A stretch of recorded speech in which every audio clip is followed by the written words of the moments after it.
In 2021, my favorite game launched a sequel that I, and likely many other players, nearly gave up on. But after many years... Where'd you get the milk? From the goats? Oh, yeah, that would have been easier.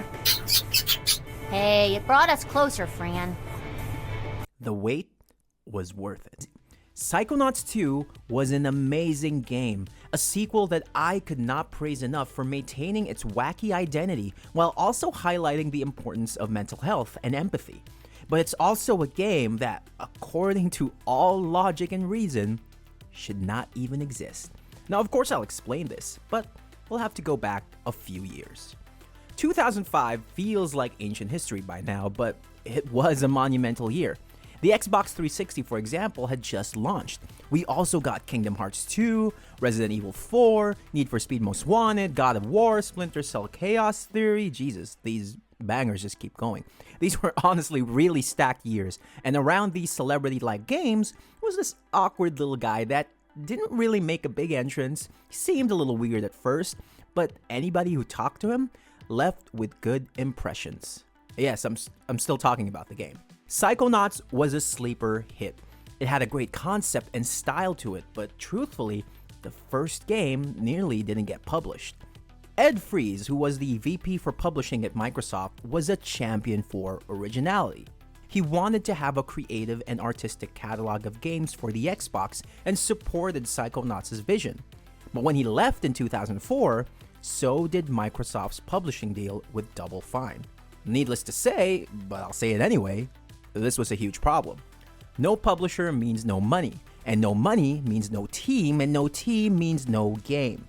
They were in dire straits, and Tim Schafer, the founder of Double Fine, had to borrow $250,000 from a friend of his to help fund the game, which unfortunately was still not enough to keep most of the staff.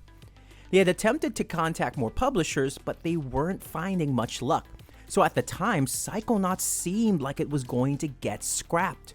But like some form of divine intervention, the day that Tim announced to the team that they were out of money and that they could start drafting resumes on the company computers was the same day that he got an email from Majesco that they were interested in publishing. This essentially saved the game and eventually got it released. When it comes to storytelling, Psychonauts is, what's the objective technical term here? Oh yeah. So freaking good. And you're probably wondering, should I play a 16-year-old game from the OG Xbox in 2021? And the answer is obviously yes. Too bad the commercial aspect wasn't too good. The reception for the game was quite positive, but not many people actually bought it. A lot of the critique they received was due to the wacky design and nature of the game, which I could kind of understand, especially relative to the other less cartoony games coming out at the time. Some awards even called it the best game nobody played, which is a harsh but honestly a really funny award. I'm so sorry, Double Fine. The point is, it flopped, and it wouldn't get the respect it deserves until a little bit later. Or much later. See, I revisited the game in about 2012 to 2013 when I was in high school, and this is where I got absolutely obsessed with the game. But the notion of a sequel was a bit shaky. At the time, there were bits and pieces of supposed conversations happening between Tim Schafer and Notch, the creator of Minecraft, which was started through a tweet Notch sent out offering to fund Psychonauts 2. This in itself was extremely exciting because, of course, everyone and their grandma knew what Minecraft was, and so things started to look up for the franchise, and is what eventually got us to the sequel, is what I would like to say. Those conversations, unfortunately, didn't go anywhere, but the excitement it created for Tim Schafer stuck, and with a great response from fans on Twitter, this showed that there was a demand for a sequel, and so the studio went to work. But in signature Double Fine fashion, this journey is gonna get pretty wild. Now, Double Fine had other projects it did, which of course divided their attention and allowed them to keep making games. But it's fair to say that some of their high-profile ones would never escape controversy, and the struggle that Double Fine had with getting Psychonauts out would be a dominant theme for their other games as well. For example, Brutal Legend, which was pretty awesome conceptually as I'm a fan of 80s metal myself, was unfortunately not released as expected, as many people, including myself, thought it would be a hack and slash action game rather than an RTS. The development also didn't go too smoothly, and Tim made some unflattering comments about Bobby Kotick, the CEO of Activision at the time, which was likely fueled when Activision decided to drop Brutal Legend from its portfolio during its merger with Vivendi, and then subsequently trying to sue Double Fine when it attempted to release the game under EA. Bobby then responded to his comments saying that Tim Schafer was not a very responsible developer, which likely rattled his reputation a bit among publishers. Added to the fact that the game didn't sell particularly well, and so the cycle of lack of funding continued for Double Fine. Luckily, the team decided on a completely safe and controversy-free way to fund their next game. Oh yeah. That didn't go so well. Now, Broken Age is also a great game, having two protagonists that you can switch between to follow their coming-of-age stories. But it would also be met with a lot of backlash. Now, I won't go into a lot of detail about what went on, but there's a documentary series on the Double Fine channel that you can watch to learn more in depth. But essentially, the team had gone over budget, and so they were forced to release a part of the game as a first act so they can afford to release the rest of the game. This kinda left Tim Schafer and Double Fine with a pretty bad reputation among players as well. I may love Tim Schafer as a creator, but unfortunately I will have to admit that he takes quite a bit of time and effort to translate that creative vision into a game, which on one hand is good for its quality, but on the other hand is bad financially as more money is spent the longer the games take to materialize. Now, at the time, I wasn't even aware that all this hullabaloo was happening, so after twiddling my thumbs for a few years, I got to watch the update they had in 2015 during the Game Awards.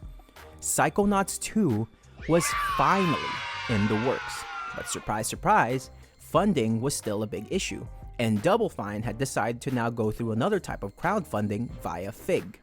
Now, Fig was an interesting platform because it made use of equity, in that backers are also investors who are then getting a return on their investment, assuming the game profits well. Fig was also able to fund Outer Wilds, which, as we know, was an amazing game. So it would seem that the titles that go through their site have a pretty good fighting chance, and the team reached their target funding goal by day 33 of their 38-day campaign, raising over $3.3 million. So great, they got everything they needed to make the game now, right?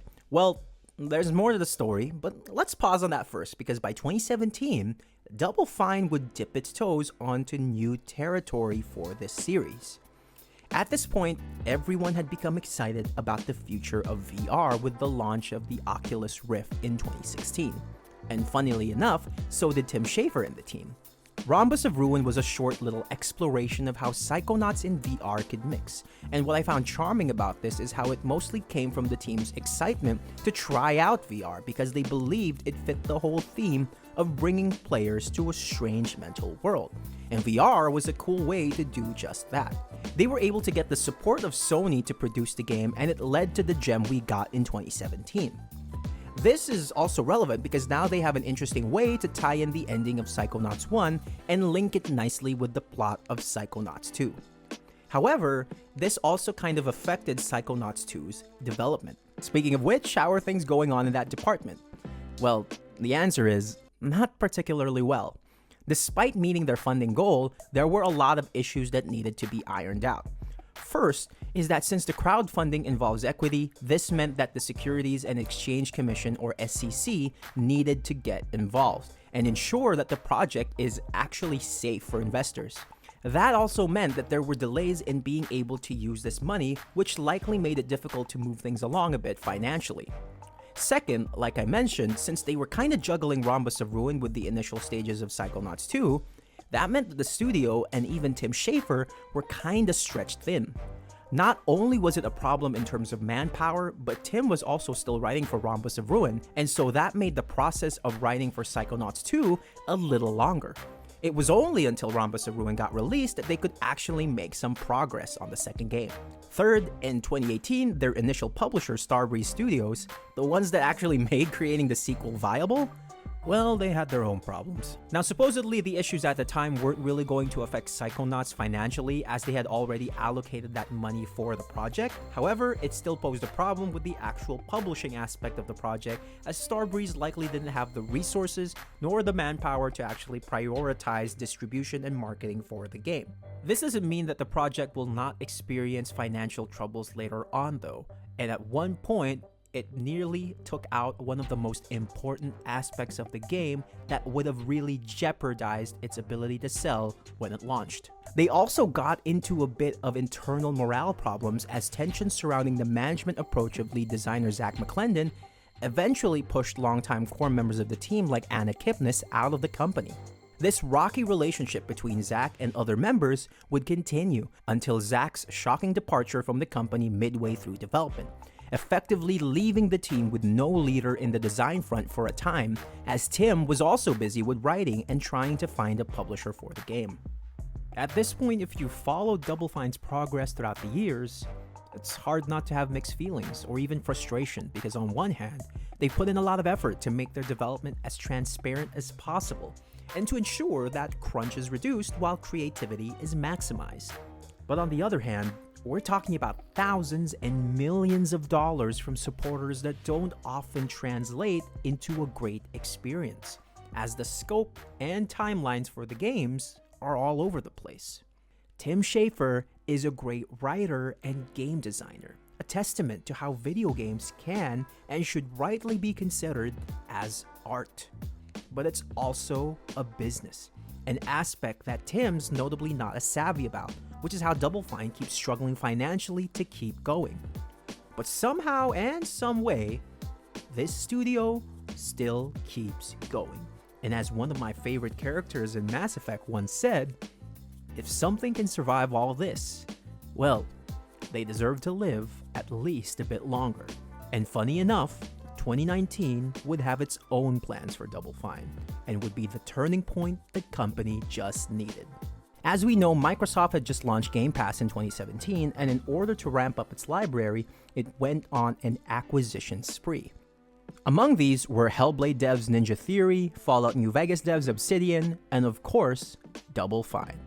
This was an unexpected move. Tim was always an indie dev at heart and in management, and so an acquisition would have been unthinkable. But I can't really blame him, because, well, they were desperate. And luckily, the deal came with the condition that Double Fine retains creative freedom, which was all I needed to hear. But more importantly, Psychonauts 2 was saved yet again.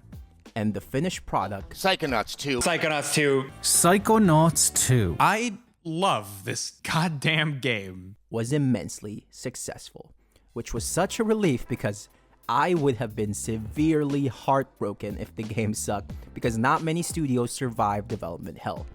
But I guess Double Fine is no ordinary studio.